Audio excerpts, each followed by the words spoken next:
કરશે તો ઘણી બધી મિડ કેપ અને સ્મોલ કેપ કંપનીઓના કેચ કંપનીઓના પરિણામ જાહેર થયા છે.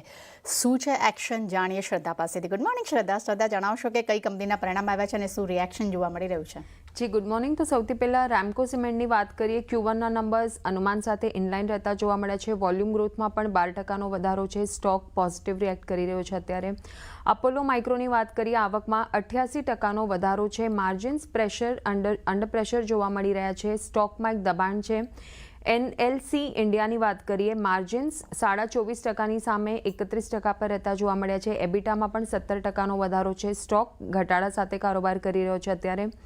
રેમન્ડ રિયલ્ટીની વાત કરીએ, આવકમાં 38%નો વધારો છે. માર્જિન્સ 7.8%ની સામે 11.5% પર રહેતા જોવા મળ્યા છે. યર ઓન યર બેસિસ પર સ્ટોકમાં ઘટાડો છે અત્યારે. એન્ટેરો હેલ્થકેર, આવકમાં 38%નો વધારો છે. માર્જિન્સ પણ 3.5%ની સામે 5% એટલે 1.5%નો વધારો અહીંયા જોવા મળ્યો છે. સ્ટોક અપસાઇડ અત્યારે બતાવી રહ્યો છે.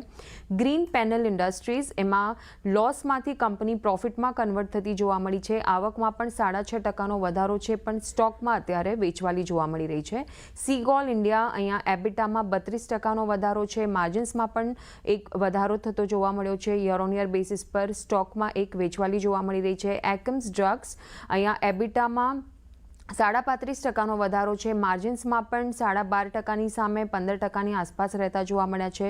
સ્ટોકમાં આપણને એક વધારા તરફી કારોબાર થતો અત્યારે જોવા મળી રહ્યો છે. ત્યારબાદ અતુલ ઓટો, એબિટામાં 69%નો વધારો છે. માર્જિન્સમાં પણ 6.5%ની સામે 7.5%ની આસપાસ રહેતા જોવા મળ્યા છે. માર્જિન પણ તે છતાં અત્યારે કાઉન્ટરમાં આપણે વેચવાલી જોઈ રહ્યા છે. BLS ઇન્ટરનેશનલ, એબિટામાં 45%નો વધારો, માર્જિન્સમાં પણ વધારો આવતો જોવા મળ્યો છે. સ્ટોકમાં આપણને એક પોઝિટિવિટી સાથે કારોબાર થઈ રહ્યો છે અત્યારે.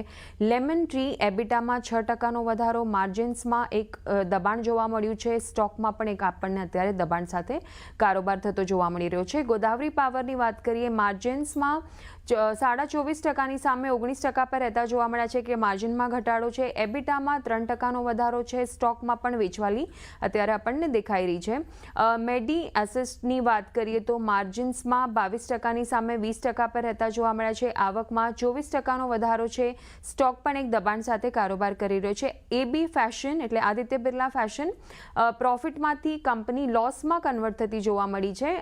માર્જિન્સ Q1 માટે, માર્જિન્સની વાત કરીએ તો 6.1%ની સામે 5.78%. યર ઓન યર બેસિસ પર સ્ટોકમાં એક દબાણ જોવા મળી રહ્યું છે. HBL એન્જિનિયરિંગ, એબિટામાં ઘટાડો છે 23%નો. માર્જિન્સમાં પણ ઘટાડો છે. સ્ટોકમાં પણ વેચવાલી જોવા મળી રહી છે. એફકોનમાં એબિટામાં 42%નો ઘટાડો છે. માર્જિન્સમાં પણ દબાણ જોવા મળ્યું છે. યર ઓન યર બેસિસ પર સ્ટોક પણ એક આપણને દબાણ અત્યારે બતાવી રહ્યું છે. વેચવાલી દેખાઈ રહી છે કાઉન્ટરમાં. સેલો વર્લ્ડની વાત કરી લઈએ તો એબિટામાં 8.5%નો ઘટાડો છે. માર્જિન્સમાં પણ લગભગ 50 બેસિસ પોઈન્ટનો ઘટાડો જોવા મળ્યો છે યર ઓન યર બેસિસ પર, અને સ્ટોક પણ આપણને એક દબાણ સાથે કારોબાર કરતો જોવા મળી રહ્યો છે અત્યારે. થેન્ક યુ શ્રદ્ધા, અમારી સાથે જોડાવા.